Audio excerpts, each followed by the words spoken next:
Welcome to this extra episode of You Good Bro. And this one's, it's not going to be a nice one. It's something that I think, given what we represent and what, having a platform such as this, we felt like we had to speak about it. And it'll be about the very upsetting circumstances surrounding Jason Arday's death earlier this week. But yeah, I guess we'll kick off by kind of just painting the picture for those who don't know. But it'd be hard to believe if you don't, because there was 188 articles about him in 9 days, and he was essentially given a rough time by the British media, which I'm a part of, as in I'm part of the British media. I didn't report on this particular thing myself. But I feel that as a journalist and someone who's in the journalism industry, I think sometimes the industry does need to hold a mirror up to itself, and I'm quite happy to say that, and I'm quite happy to because I do believe that, and I do believe that it's something that needs to be looked at, and there needs to be change. There needs to be considerable change in the future. So just to I'll let you go over paint a picture of what's happened there. Yeah, so Jason Arday, just to like I said, rest in peace Jason Arday. For those that don't know, maybe our international listeners, Jason Arday became Cambridge's youngest black professor in 2023 at 37. Known for a widely shared account of not speaking until he was 11, not reading until he was 18, and being diagnosed as autistic and dyslexic. Now, what's happened recently is in August 2026, plagiarism allegations came against him from his time doing his PhD in Liverpool John Moores University, with over 100 passages allegedly matching another student's thesis. The Liverpool John Moores University investigated it and put it down to an honest and reasonable error, not upholding any allegations. This is very important to know. Mm-hmm. Now, Cambridge initially defended him, then opened up their own independent probe with a previous employer and announced a review. Now, what happened since then is Jason resigned from Cambridge on August the 5th, saying he needed more time to heal and would return. Now, as of August the 14th, he was unfortunately found dead in South London, and it's being treated as unexpected but not suspicious, with no cause of the death given publicly. Now, just so I can read this family statement, family statement does say he faced a campaign of sustained abuse since taking the Cambridge role, and the campaign of misinformation was too much for Jason. Now, it's important that we do mention, especially myself, I'm neurodivergent myself, overwhelm happens.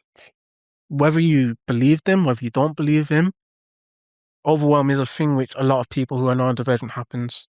And when the media is making so many articles about you, it's tough. It's really tough. We've seen it in the past with people in other industries and other people who've been, ostracized by the media and who unfortunately taken their lives. Take, for example, Caroline Flack. Mm-hmm. And we've seen the effect it can have. Now, there's a lot to unpack here, and everyone might have their own opinions, but the most important thing that we need to address is a life was lost, and the media needs to hold their hands up and be accountable. We do recognize that there is a well-being element which was ignored by the media, and it's something which, we've spoke about off mic a lot, about the unconscious biases, about how,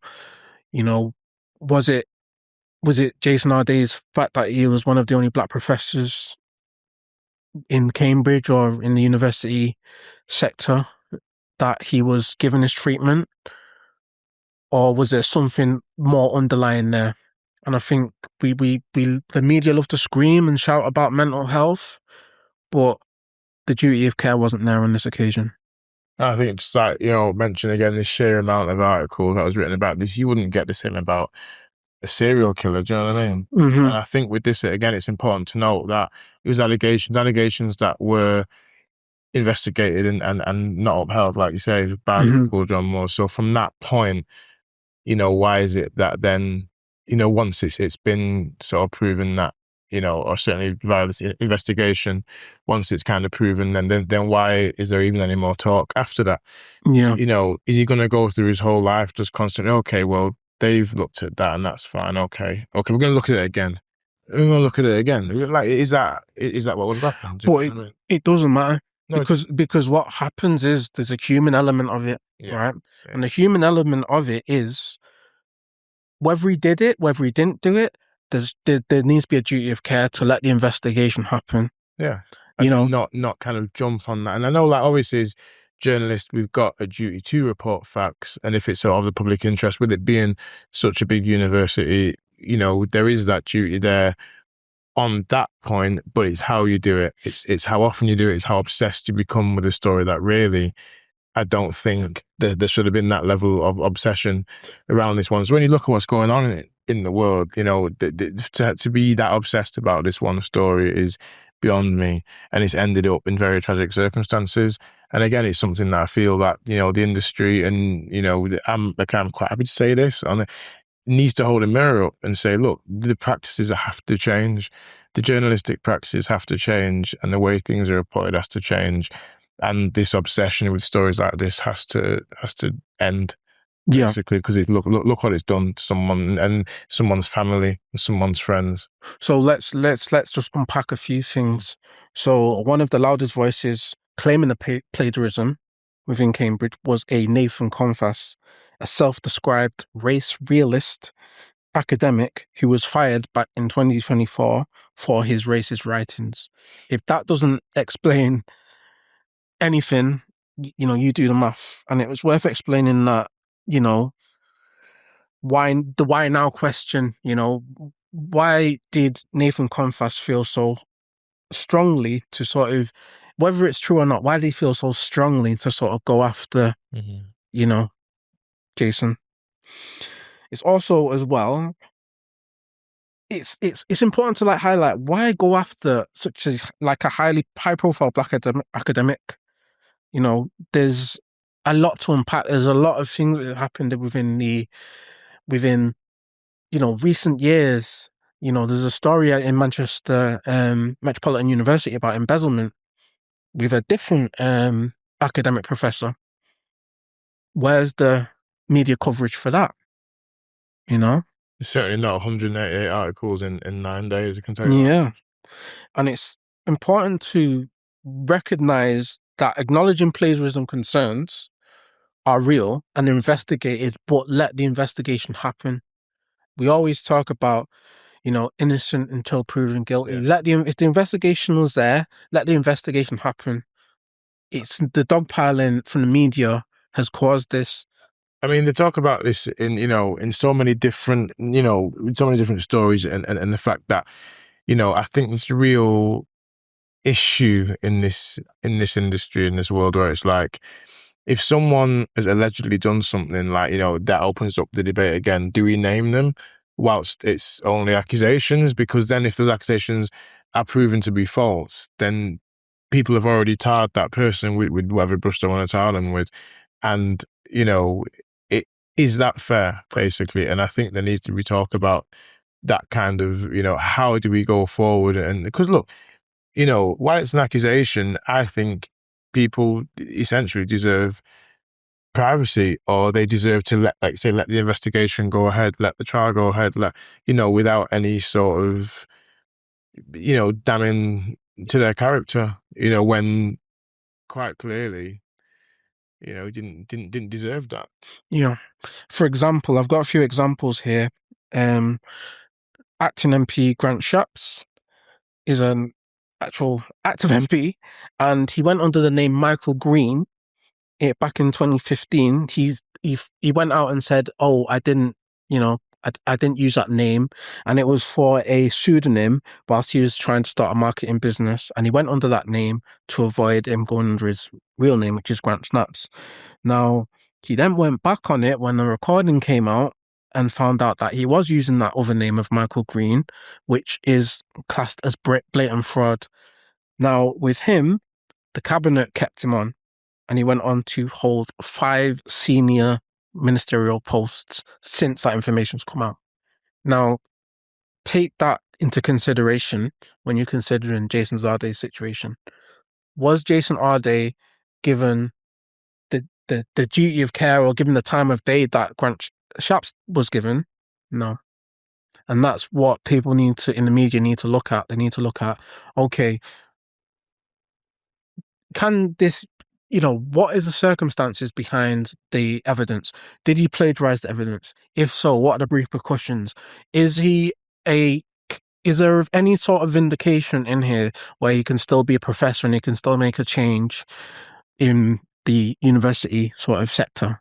And that's the other argument, isn't it? That, if it was to come out, or if it did come out that he's plagiarized, okay, people make mistakes, right? I'm not saying he has or hasn't. People make mistakes, right? A lot of people are given second chances in this life. A lot of people actually don't deserve it a lot of the time. Given second chances in this life. Like you say, is it a kind of thing where, he gets his, we spoke about it before, the redemption arc, that kind of thing, obviously, sadly, we'll not know now. But, when it comes to that, it's like, let's look at, let's help him, look at what's really going on or what was going on in his head. You know what I mean? Would that have happened, or would it have just been throw him to the side? You know what I mean? And we've got to look at things, right? Even if he did plagiarize, okay. If it came out that the review was he did plagiarize all this information and a lot of things weren't done, strip away that. Is he making a difference to those that he's working with as a professor? Okay, people make mistakes. He could be suspended. It could have been anything, like I said, or he could just let the review play out, and if he was deemed innocent, then he could carry on. Yeah. But over 100 articles about him, when the review hasn't been finished and he was cleared for another review, there needs to be a wake-up call in the media, and there needs to have, we've got some episodes coming up in the next few weeks, and we'll talk a bit about unconscious bias and a bit about, how, unfortunately, I don't want, we are two, black and mixed race men, and sometimes we don't get the duty of care that we deserve in the UK society. I'll say it now and I'll say it again. Whether it's being excluded from school, whether it's going to prison, whether it's going just in our day-to-day lives, unfortunately, in 2026, we are tired with this brush. We have to be almost perfect. We can't make mistakes in this life because it's almost a stain on us, and a lot of society can't see it. Unfortunately, a lot of discrimination and racism in the UK is very covert, and a lot of people don't see it for what it really is. And until the media see things for what it really is, these things will keep happening and people will lose their lives. There's a lot of gaslighting going on with that kind of thing. When you try and call out racism, there's a lot of gaslighting. Like, oh, we can't really say that was racist. Was it racist? You can't. It's like, yeah, let's call it for what it is. Do you know what I mean? And in this case, like you said, the guy who whistle blew is a racist. There was an undertone to why he was reporting. Yeah, and I think that needs to be highlighted. It is highlighted. I mean, was that reported on? Or was that was a spotlight shone on that? No, One thing I'll say as well is Jason deserved the respect as a human being to let things be reviewed. Jason, whatever you feel about, if you feel he made lies, he was making a difference to a lot of people's lives. How he got there, until it's been reviewed, that's for the Cambridge University to determine. It's not for anyone else to determine. It's for them to determine. It's them to determine, was he making a difference? What were the repercussions if he was to come out and he did plagiarize a lot of things? And will he stay on? Will he be suspended? Will he be sacked? Will he lose any rights to be a professor at any other university? That's for them to decide. Dogpiling should not happen in 2026.